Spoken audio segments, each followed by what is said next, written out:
This week's brain question: who's whispering in your ear? You may be saying, nobody's whispering in my ear. Nobody's whispered to me since I was a kid. But research shows that what we hear is actually influencing our brain, especially from the people that we are surrounded by the most. So are you surrounding yourself with people who are building you up, lifting you up, who are also talking about things that raise them to new levels?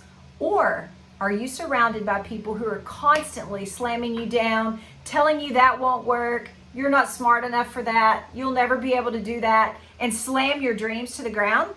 Because your brain is listening, and what other people say influences the processing of your brain as well. So do yourself a favor this week.